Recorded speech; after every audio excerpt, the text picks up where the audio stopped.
My name is Eleanor Grant. I am 72 years old, a widow, and the owner of a small house at the edge of Portland, Oregon. My late husband Tom and I spent 30 years running a laundromat together. We built it from nothing, just two tired hands and $100 borrowed from his brother. Every stain we scrubbed, every coin we counted, was a little piece of our life story. When Tom passed away, the silence in the house grew louder than the machines ever had. But I stayed. I kept the routines. I brewed coffee at 6 a.m., read the paper, and checked the mail even when I knew it would only bring bills. Life had settled into a quiet rhythm, the kind people mistake for peace. Then, one Sunday afternoon, my son David and his wife Melissa came by. David wore his usual confidence like armor. Melissa scrolled through her phone, barely looking up. He said they just wanted to check in, make sure I was doing all right. But I knew that tone. I had heard it before, right before every request for money. I poured him a cup of coffee the way I always did and told him I still had some savings set aside. David laughed. Not a chuckle. Not a polite smile, a full, careless laugh. Head thrown back as if I'd said something absurd. He laughed at me. "Mom," he said, shaking his head, "you don't need to worry about money anymore. That's what family's for. We've got you covered now, right, honey?" Melissa didn't even look up. She just murmured something that could have meant anything. I stood there holding the cup between my hands, feeling the warmth fade. My own son, my boy, who once cried when I left him at kindergarten, was now laughing at the idea that I could still make choices, that I could still have control. In that moment, I realized something cold and clear. It wasn't about money. It was about power. And for the first time in my life, I saw my reflection not as a mother or a widow, but as a woman who had quietly let others write her story. That day, I decided to take the pen back. 3 days after that visit, the phone rang while I was making tea. The number on the screen showed my bank. I almost didn't answer. I thought it might be another promotion or survey, but something inside me said to pick up. "Mrs. Grant?" a calm male voice asked. "This is Philip Sanders, Senior Account Manager at Riverdale Bank. I just wanted to confirm a few changes recently submitted to your account." "Changes?" I repeated, my heart slow. "What kind of changes?" He hesitated, polite but firm. "There was a request to update the account ownership and assign a new primary, your son, David Grant." I gripped the edge of the counter. "And did those changes go through?" "No, ma'am. Your signature was required and it was missing. So everything remains under your control. I flagged the request for review, but I wanted to verify directly with you." "Thank you," I said quietly. "No changes are authorized, none." He paused for a moment. "I'll note that, Mrs. Grant, and if anything similar happens again, you'll be notified immediately." When I hung up, the house felt too still. I set the teacup down, untouched. I could hear the faint hum of the refrigerator, the ticking of the clock, my own breathing steady but heavy. David had gone that far. My own son, trying to take control behind my back. He hadn't asked because he assumed I wouldn't understand, or worse, that I wouldn't notice. I walked to the drawer by the sink and pulled out my old blue notebook. The one Tom used to call her little ledger of life. I flipped to a blank page and wrote carefully in ink, October 3rd. Philip from the bank called. David tried to change the accounts. I'm still the owner. Then I underlined the last 4 words twice. Still the owner.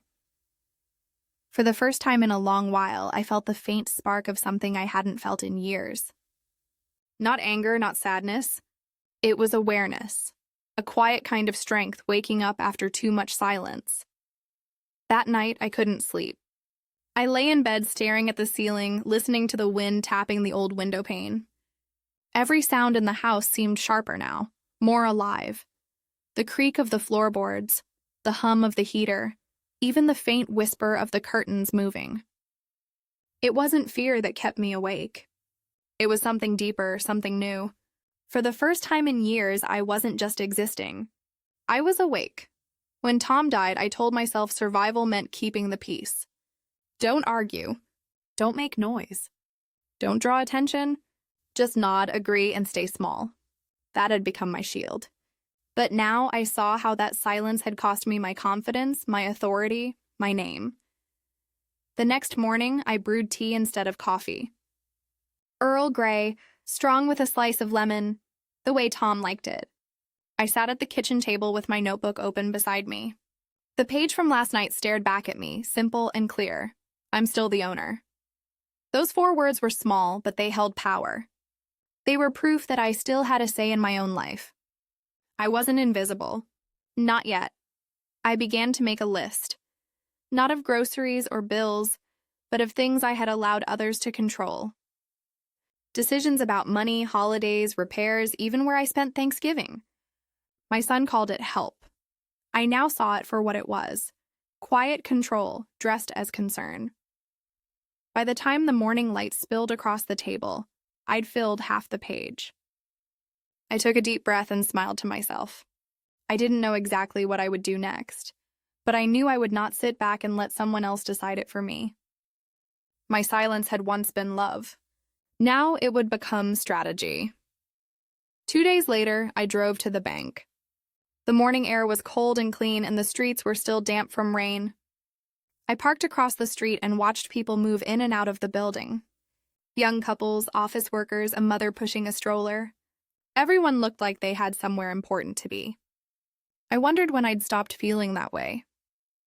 Inside, the bank smelled faintly of paper and polished wood. At the front desk, a young teller looked up, her smile practiced. Before I could say anything, a man stepped forward. "Mrs. Grant?" he asked, extending a hand. "Philip Sanders." We spoke on the phone. He was younger than I expected, maybe in his 30s, with kind eyes and a tie slightly loosened, the kind of person who tried to make formality feel human. I shook his hand and followed him into a small glass office at the back. A fern sat in the corner, half alive. He gestured for me to sit. "I reviewed your account this morning," he said, tapping his keyboard. "You've been with us a long time, 38 years to be exact." "Consistency," I said softly, "is underrated." He smiled faintly. Then his tone turned professional again. "The forms your son submitted weren't minor updates. He requested full authority, power of attorney, card access, control of the trust." I didn't flinch. I'd already guessed as much. Still, hearing it aloud made something in my chest settle, hard and cold. "He assumed I wouldn't notice," I said quietly. Philip nodded. "We declined the request. Of course, your signature is still required, and all accounts remain under your sole control." I exhaled slowly. "Good. Then I'd like to make a few changes myself." He opened a drawer and pulled out a folder. "We can update beneficiaries, remove secondary access, and set stronger authorizations." I handed him a folded piece of paper I'd prepared. "These are the accounts I want locked. No joint holders, no linked cards, no exceptions." He read it, then looked up with a small nod. "Understood. And the family trust?" I asked. He checked his screen. "It's inactive, but your son and his children are listed as future beneficiaries." "Remove it," I said. "Completely." He hesitated only for a second. "You're sure?" I met his eyes. "I'm done being managed." He smiled. Not pity, not surprise, but respect. "Let's take care of it." The house felt different after that day at the bank. Not louder, not warmer, just mine again. I moved slower, deliberately, noticing details I'd ignored for years. The small crack in the window pane, the faint scent of lavender from the curtains, the way the afternoon sun pooled on the table like honey. Peace, I realized, doesn't always mean comfort. Sometimes it means clarity. 2 evenings later, the doorbell rang. Through the window, I saw Melissa standing on the porch. She wore dark glasses and an oversized coat, as if she didn't want to be recognized. When I opened the door, she gave me a tight smile that didn't reach her eyes. "Hi, Eleanor," she said, using my first name for the first time in years. "Do you have a minute?" I didn't invite her in. I simply stepped aside. She entered carefully, scanning the room as if the walls might talk. I know this is awkward, she began, setting her purse on the table. David's been stressed lately, business stuff, the new company. He's just trying to plan for the future. You know how it is. I turned on the kettle without answering. You always said you wanted to help us build something lasting, she continued, her tone soft, measured. That's what this is about. Legacy, legacy. That word sat in the air like a sour note. You filed paperwork to take over my accounts? I said evenly. Melissa froze. We thought it would be easier in case anything happened. In case I died, you mean? She forced a laugh. Oh, don't be dramatic. We just wanted to make sure things were in order. I poured tea into 2 cups and set one in front of her. You were hoping I wouldn't notice. That's not fair, she said quickly. No, I replied.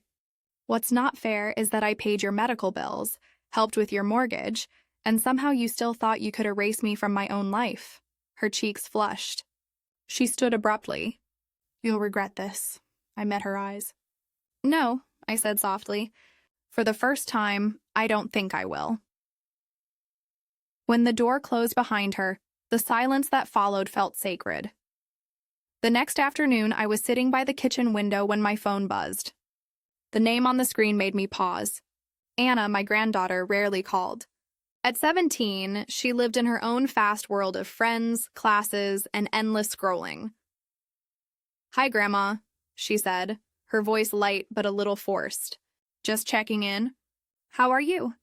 I'm fine, sweetheart. What a nice surprise. Is everything all right? A pause. Yeah, I just thought maybe I could stop by later. I smiled to myself. Of course. Come whenever you like. When she arrived, she brought that restless energy teenagers carry, the mix of nerves and curiosity. She hugged me tighter than usual. I didn't ask why. I just baked cookies and poured milk, letting the kitchen fill with the smell of butter and sugar. We talked about school, her art class, and how she wanted to apply to colleges out of state. Then her expression shifted. Dad's been acting weird, she said quietly. He's upset about something with the bank. I stirred my tea. He tried to take control of my accounts, I said simply. Her eyes widened. Seriously? I nodded. He forgot that I know how to read fine print. Anna's face fell. I didn't know. I swear, Grandma. I just thought you liked helping them. I did, I said softly, until it stopped being help and started being expected. She looked down at her hands. Dad says you're being unreasonable. I'm being clear, I replied. There's a difference. For a long moment, neither of us spoke. Then I stood and walked to the cabinet. From the top shelf, I took out a small folder and placed it on the table in front of her. On the cover, her name was neatly written, Anna Grant, Education Trust. She stared at it, speechless. I don't understand, she whispered. You will, I said gently. One day. Tears welled in her eyes as she reached for my hand. Thank you, I smiled. No, Anna, thank you for reminding me what family is supposed to feel like. That night, the phone rang again. I didn't have to look to know who it was. David. I let it ring twice before picking up. Mom, he said, his voice sharp, breathless, already defensive. What the hell is going on? I just talked to the bank. They said you revoked my access. You froze the trust. Yes, I said calmly. That's right. He paused, the silence thick with disbelief. You can't just do that without talking to me first. We had a system, Mom. This affects all of us. I'm aware. He sighed loudly, the way he used to when he didn't get his way as a boy. Come on, this isn't you. You're overreacting. I didn't mean anything by the paperwork. It was just easier. No, I said quietly. You said that. I just let you believe it. Mom, don't start twisting things. I'm not twisting anything. I'm straightening them out. His tone softened, sliding into that familiar, coaxing rhythm. You've always wanted to help the family. Isn't that what all this is about? Helping each other. I still want to help the family, I said. That's why I'm helping the part that still sees me as family. That landed hard. I could hear it in his breathing. So that's it, he said bitterly. You're cutting us off after everything we've done. I'm cutting myself free, I answered. That's not the same thing. He was quiet for a long moment. Then his voice came again, low and warning. You're going to regret this, Mom. I closed my eyes and let the words pass through me like air. No, David. What I regret is every time I said yes when I wanted to say no. There was nothing left to say. I hung up. My hand didn't shake. My heart didn't race. For the first time in years, my silence didn't feel like surrender. It felt like power. The next morning, I drove downtown to meet with my lawyer. His name was Martin Halverson, a steady man in his 50s with kind eyes and the calm tone of someone who had seen every kind of family argument under the sun. The office smelled faintly of lemon polish and old paper. He greeted me with a nod. Mrs. Grant, he said, I reviewed your message. You want to update your estate documents? Yes, I replied. I want them to reflect my decisions clearly. He opened a folder and glanced at his notes. You'd like to dissolve the existing family trust, remove your son and daughter-in-law as beneficiaries, and assign a new trust in your granddaughter's name. Correct. He looked up. Would you like to include a statement of intent? It's optional but often useful if anyone contests your choices. I thought for a moment, then nodded. Yes, I know exactly what I want to say. He handed me a pen. I wrote slowly, every word deliberate.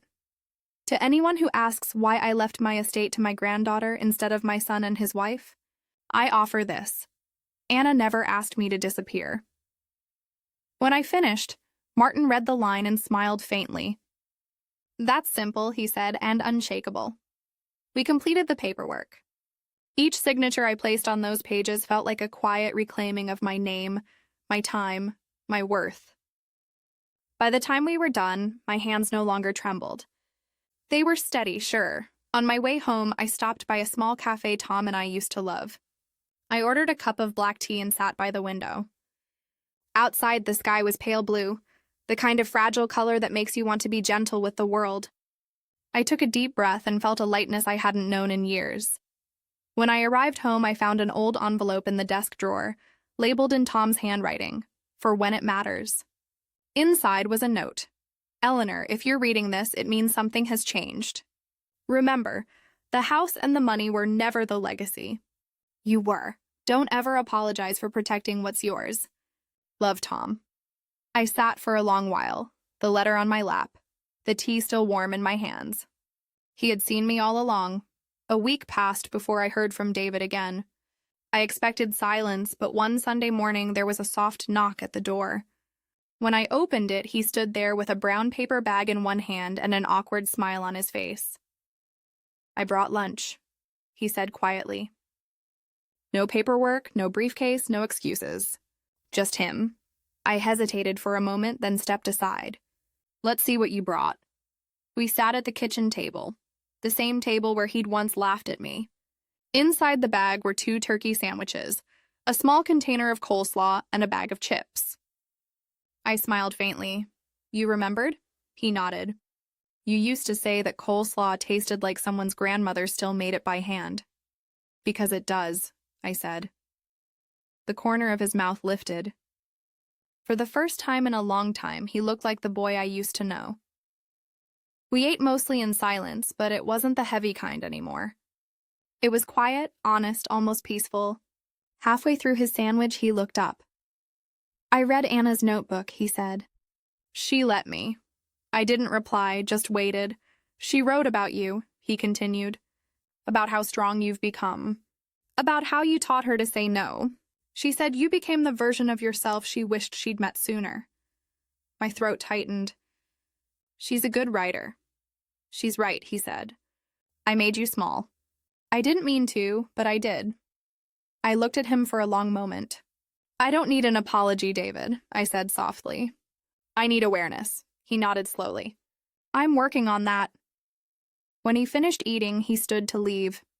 At the door, he turned back. There's this old picture of me in college, he said. Head down, papers everywhere, your hand on my back. I found it last night.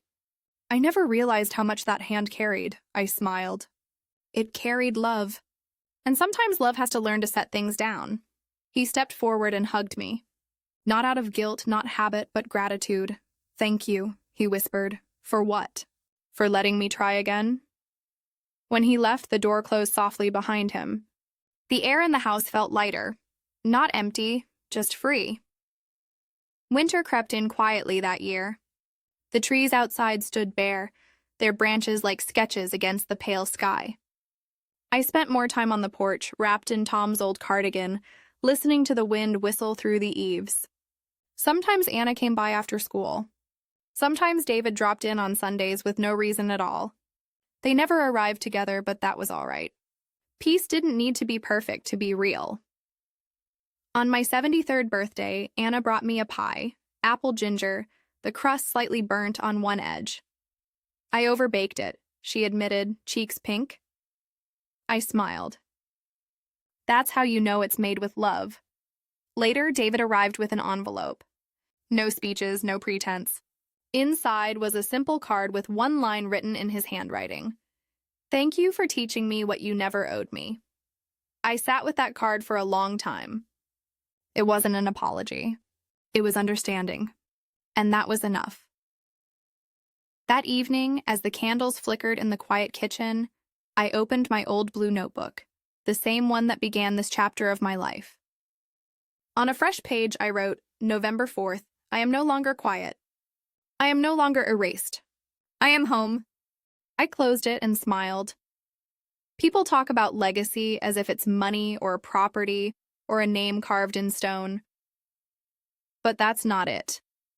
Legacy is what lives on in others after you stop explaining yourself. It's the way Anna now pauses before saying yes to something that feels wrong. It's the way David no longer assumes he'll be handed what he hasn't earned. It's the way I walk into my own kitchen and no longer feel like a guest in my life.